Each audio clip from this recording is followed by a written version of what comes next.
कमलेश भक्ति। शिव गुरु आप सबको देंगे शक्ति। शिव गुरु के चरणों प्रणाम करती हूँ, माता पार्वती के चरणों प्रणाम करती हूँ, मेरा प्रणाम स्वीकार हो।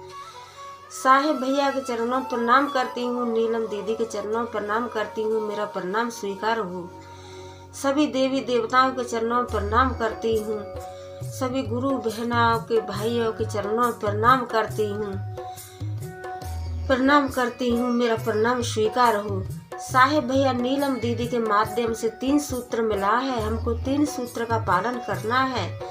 पहले में दया मांगना है, दूसरे में चर्चा करना है, तीसरे में 1 से 8 बार से हमको प्रणाम करना है। दया किस तरीके से मांगना है? जैसे दरवाजे पे भिखारी आता है और कहता है माँ भिक्षा दे दीजिए, माँ खाना दे दीजिए, माँ 1 मुट्ठी चावल दे दीजिए माँ। इसी तरीके से प्यार से दया मांगना है। दया मांगने के बाद 1 से 8 बार से हमको शिव गुरु को प्रणाम करना है। प्रणाम करने के बाद 3 सूत्र प्रणाम करना है और प्रणाम करके जाप करना है। कैसे कि उंगली द्वारा कर सकती हो, सांस द्वारा कर सकती हो, रुद्राक्ष की माला आती है, रुद्राक्ष की माला द्वारा कर सकते हो। कैसे भी 1 से 8 बार हमको नमः शिवाय से प्रणाम करना है। हर हर महादेव, घर घर महादेव। आइए मैं आप सबको शिव चर्चा सुनाने जा रही हूँ। लेके आई हूँ आपके लिए एक न्यू कहानी। पूरी कहानी सुनने पे देवों का देव महादेव का सम्मान होता है और आदि कहानी सुनने पे अपमान होता है। इसीलिए पूरा कहानी सुनना चाहिए, पूरा कहानी सुनना चाहिए। एक माँ और बेटा थे। माँ बेटा थे तो बुढ़िया बेचारी बहुत गरीब बुढ़िया थी। तो बुढ़िया के पास कुछ नहीं था और बुढ़िया के जो पति थे वो पहले ही खत्म हो गए थे। तो एक पुत्र था। बुढ़िया ने बेचारी ने इधर उधर मेहनत करके पुत्र को पाला, पढ़ाया, लिखाया, पेट पालन किया। इतना ही नहीं, बेचारी ने मेहनत करके अपने बेटे को पढ़ाया, बढ़िया कोचिंग कराया और सोचने लगी कि किसी दिन ये मेरा बेटा हो जाएगा, किसी दिन मेरा बेटा हो जाएगा, कमाएगा तो मेरा बुढ़ापा अच्छी तरह से कट जाएगा। लेकिन हुआ कुछ और ही। तो बुढ़िया यही सोचती रही और अपना इधर उधर कमा करके बेटा के लिए अपना पढ़ाए लिखाए, कोचिंग कराए, पेट पालन करे। जहाँ तक कि बुढ़िया बेचारी एक मकान नहीं बनवा पाई, बेचारी एक टूटी मढ़ैया में ही और अपनी गुजर करती रही। क्योंकि उसने सोच लिया कि मैं अपने बेटे के लिए कुछ करके ही रहूंगी, कुछ बना के ही रहूंगी। धीरे धीरे समय के अनुसार समय चलता रहा तो बेटा बड़ा हो गया तो कमाने लगा। तब कमा करके पहले बुढ़िया ने और अपना मकान बनवा करके बाद में बेटा की शादी की। तो बेटा तो बाहर कमाने के लिए जाता ही था।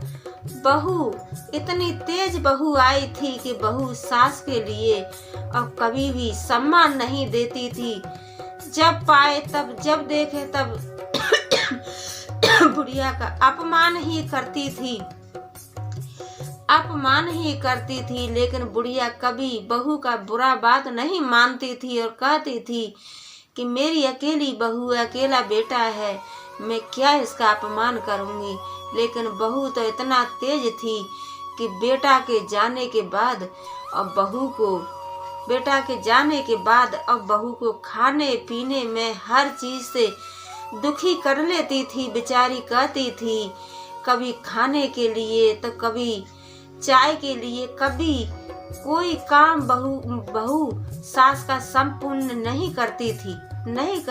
हरदम सास का अपमान ही करती थी। लेकिन फिर भी सास सारा कुछ अपना बर्दाश्त करके रहती थी। तो जब बेटा आता था तब बेटे से बहुत अपना बेटे के सामने सास से बहुत प्यार करती थी। मम्मी जी, ये मम्मी, वो मम्मी, ऐसा करती थी। और जहाँ बेटा गया कमाने के लिए तो बस कुछ और ही अलग कर देती थी।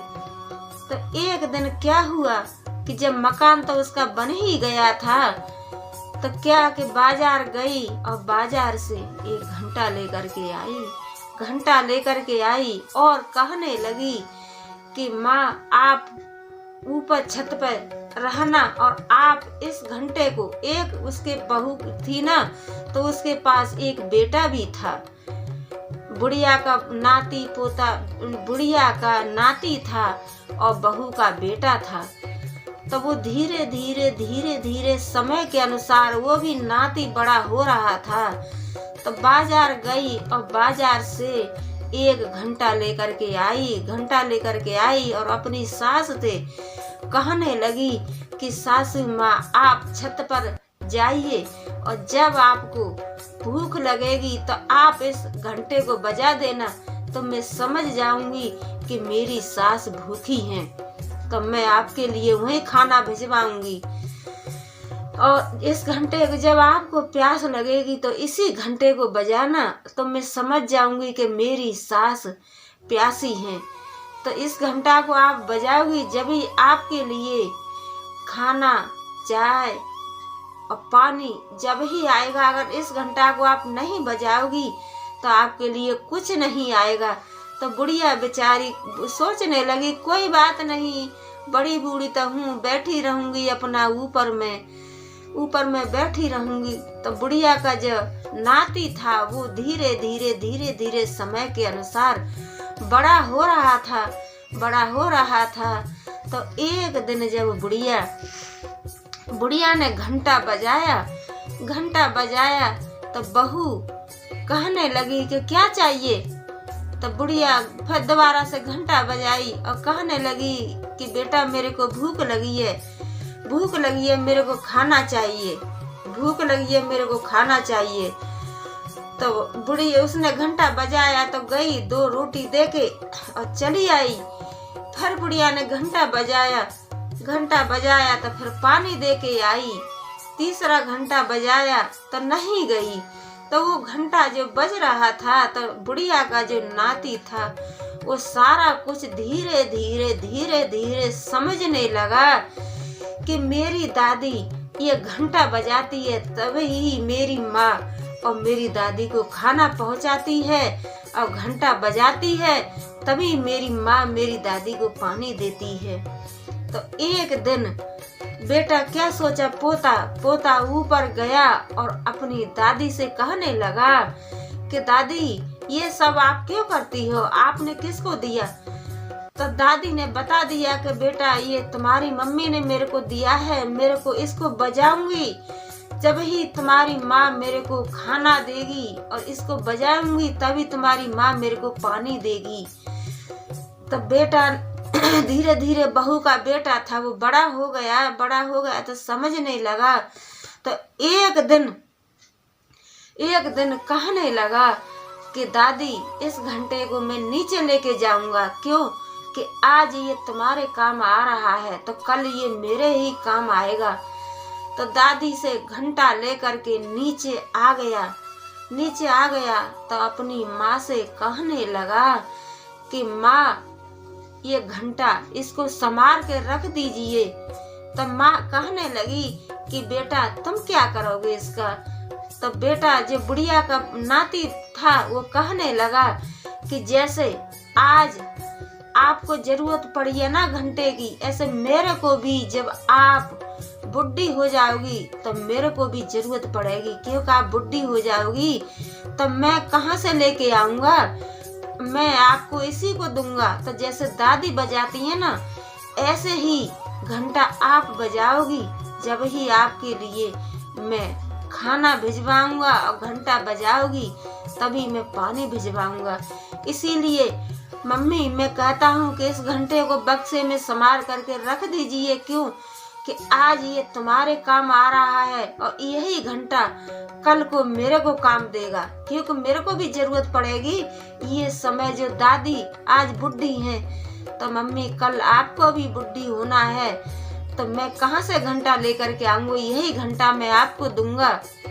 तो यह बात जब बहू ने सुनी तो बहू बहुत क्रोधित हो गई और कहने लगी कि हे देवों के देव महादेव, मैं ये सब क्या कर ली। मैं तो अपने लिए एक पाप की गठरी बना ली, क्यों कि मैं नहीं जानती थी कि मेरा बेटा इतना समझदार हो जाएगा कि मैं आज अपनी सास के लिए घंटा बजाने पर ही खाना देती हूँ और घंटा बजाने पर ही पानी देती हूँ। तो यह बात मेरा बेटा बोल रहा है कि माँ इस घंटे को रख दीजिए और ये कल को आप बूढ़ी हो जाओगी तो आपके भी काम यही घंटा आएगा। तो हे देवों के देव महादेव, वो 3 सूत्र का पालन करने लगी और शिव गुरु से दया मांगने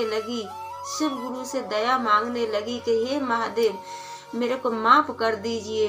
तो गई ऊपर गई सासू जी के पास, तो सासू जी के पैर पकड़ लिए और सासू जी से क्षमा मांगने लगी, कहने लगी कि माताजी मेरे को माफ कर दो, मैं इतना सब नहीं जानती थी, मैं तो बहुत आपके संग अपराध की हूँ, मैं तो बहुत अपराधन हूँ, क्यों कि मैंने आपके संग इतना बड़ा अपराध किया है, आपके लिए अपराध किया है। तो कल मेरा बेटा मेरे साथ भी यही अपराध होगा। तो सास के पैर पकड़ लिए और पैर पकड़ करके माफी मांग करके अपने घर में लेके आई और तीनों बहू, सास, पोता, नाती और अपना बेटा खुशी खुशी रहने लगे। मेरी वीडियो को लाइक शेयर कमेंट करना। हर हर महादेव, घर घर महादेव। ओम नमः शिवाय। आपके लिए, सबके लिए नई साल की हार्दिक शुभकामना है। आपके लिए नई साल शुभ हो। हर हर महादेव।